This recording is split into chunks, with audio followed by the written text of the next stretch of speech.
Subhanahu wa ta'ala.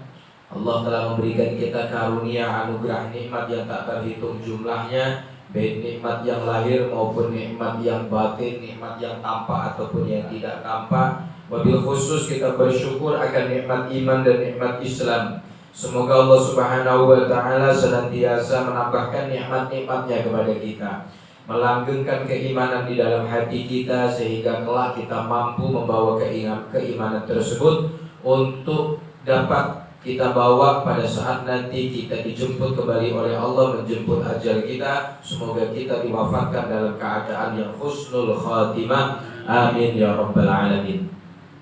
Salawat dan salam kita haturkan, kita persembahkan kepada suri tauladan kita, Nabi Agung, Nabi besar Muhammad sallallahu alaihi wasallam, alladzi turja syafa'atuhu likulli haulin minal ahwali muqtahim. Bapak-bapak, ibu-ibu, saudara-saudari, hadirin wal hadirat, jamaah calon haji KBIH Al-Huda Palembang yang dirahmati oleh Allah. Sebagaimana telah kami sampaikan 2 minggu yang lalu kalau tidak salah, bahwa semestinya materi saya ada di minggu kemarin, tapi kemudian bertukar posisi dengan Al-Ustadz Haji Ahmad Mubari MPDI, sehingga beliau mengambil waktu minggu kemarin dan saya mundur ke minggu yang sekarang. Materi sebagaimana di dalam jadwal atau di dalam runtutan manasik yang sudah dibagi, mungkin Bapak punya, ibu-ibu juga pegang. Materi saya adalah terkait akhlak di dalam beribadah haji. Ya, akhlak dalam beribadah haji untuk bagian pertama. Dan sebagaimana biasa, sebelum kita memulai materi manasik haji kita, maka seyogianya kembali kita buka manasik hari ini dengan bersama-sama membaca zikir istighosah, didahului dengan tawassul Fatihah. Kemudian kita bersama-sama membaca zikir. Mohon untuk dipersiapkan bukunya. Kalau masih ada jamaah yang mungkin cetakan atau tulisan atau halaman bukunya kebolak-balik, nanti silahkan untuk ke kantor untuk menukarkan dengan yang baik, yang bagus. Bismillahirrahmanirrahim. Ibtiqa mardatillahi ta'ala bi syafaati Rasulillah sallallahu alaihi wasallam. Syaikhul Al-Fatihah. A'udzu billahi minasy syaithanir rajim. Bismillahirrahmanirrahim. Alhamdulillahi rabbil alamin, arrahmanir rahim, maliki yaumiddin, iyyaka na'budu wa iyyaka nasta'in, ihdinas siratal mustaqim, siratal ladzina an'amta 'alaihim ghairil maghdubi 'alaihim waladdallin. Amin. Ila hadratin nabiyil mustafa sayyidina maulana Muhammadin sallallahu alaihi wasallam wa alihi wa ashabi azwajihi wa ahbabi wa dhurriyyatihi wa jami' ahli baitil kiram, thumma ila jami' abaihi wa ikhwanihi min al-anbiya'i wal mursalin wa syuhada'i was salihin was sahabati wat tabi'in wa ila jami' awliya'illah wa ulama'illah salihin min masyariqil ardi ila magharibiha, anna Allah yu'li darajatin fil jannah wa yukatsiru matubati wa يضاعف حسنات ويرفعنا بجاهه وينفعنا بما يحمينا بحمايته ويمدنا بمدده ويعيد علينا من بركاته وانوار واسرار في الدين والدنيا والاخره. شيء لله لهم الفاتحه. أعوذ بالله من الشيطان الرجيم. بسم الله الرحمن الرحيم. الحمد لله رب العالمين الرحمن الرحيم مالك يوم الدين إياك نعبد وإياك نستعين اهدنا الصراط المستقيم صراط الذين أنعمت عليهم غير المغضوب عليهم ولا الضالين. آمين. ثم إلى جميع أرواح آبائنا وأمهاتنا وأجدادنا وجداتنا ورسلهم وفروعهم وإلى جميع أهل القبور من المسلمين والمسلمات أينما كانوا وحلت أرواحهم من مشارق الأرض إلى مغاربها، أن الله يغفر لهم ويرحمهم ويقرب فروج المسلمين ويفرج كروب المسلمين ويرحمهم ويشفي مرضهم ويجمع شملهم الهدى. شيء لله لهم الفاتحة. أعوذ بالله من الشيطان الرجيم. بسم الله الرحمن الرحيم. الحمد لله رب العالمين الرحمن الرحيم مالك يوم الدين إياك نعبد وإياك نستعين اهدنا الصراط المستقيم صراط الذين أنعمت عليهم غير المغضوب عليهم ولا الضالين. آمين. Fatihah satu kali lagi kita niatkan, kita memohon kepada Allah Subhanahu wa taala agar senantiasa Allah panjangkan umur kita. Allah berikan kita kekuatan, kesehatan dan afiat lahir batin, jasmani dan rohani. Allah izinkan kita semua untuk dapat berangkat haji ke tanah suci di tahun ini dalam keadaan yang mudah, lancar, sehat, mulai dari berangkat sampai pulang kembali ke keluarga masing-masing, dan tentunya Allah permudah kita untuk mendapatkan haji yang mabrur, senantiasa dosa-dosa kita diampuni oleh Allah, dan kemudian kita kelak dimasukkan ke surga bersama orang-orang yang dikasihi oleh Allah Subhanahu wa ta'ala. Ala hadhihi wa li kulli niyatin salihah bi niyyatil qabul wa tamami kulli sul wa bi jahir rasul wa ila hadratin nabi Muhammadin sallallahu alaihi wasallam wa bi sirril Fatihah. A'udzu billahi minasy syaithanir rajim. Bismillahirrahmanirrahim. Alhamdulillahi rabbil alamin arrahmanir rahim maliki yaumiddin iyyaka na'budu wa iyyaka nasta'in ihdinas siratal mustaqim siratal ladzina an'amta 'alaihim ghairil maghdubi 'alaihim waladdallin amin. Astaghfirullahal azim. Astaghfirullahal azim. Astaghfirullahal azim. La hawla wa la quwwata illa billahil aliyyil azim. La hawla wa la quwwata illa billahil aliyyil azim. La hawla wa la quwwata illa billahil aliyyil azim. Allahumma salli ala sayyidina Muhammad wa ala ali sayyidina Muhammad. Allahumma salli ala sayyidina Muhammad wa ala ali sayyidina Muhammad. Allahumma salli ala sayyidina Muhammad wa ala ali sayyidina Muhammad. La ilaha illa anta subhanaka inni kuntu minadh dhalimin. La ilaha illa anta subhanaka inni kuntu minadh dhalimin. La ilaha illa anta subhanaka inni kuntu minadh dhalimin. La ilaha illa anta subhanaka inni kuntu minadh dhalimin. La ilaha illa anta subhanaka inni kuntu minadh dhalimin. La ilaha illa anta subhanaka inni kuntu minadh dhalimin. La ilaha illa anta subhanaka inni kuntu minadh dhalimin.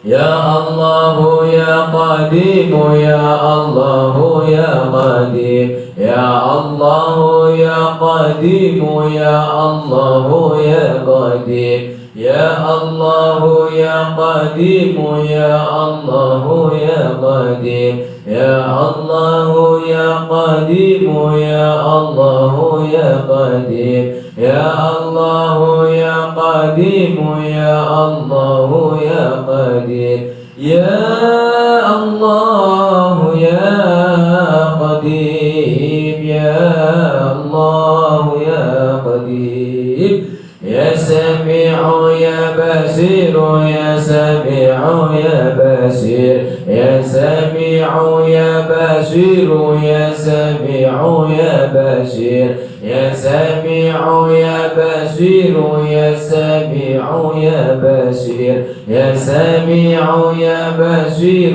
Sami'u ya Basir ya Sami'u ya Basir ya Sami'u ya Basir ya Sami'u ya Basir ya Sami'u ya Basir.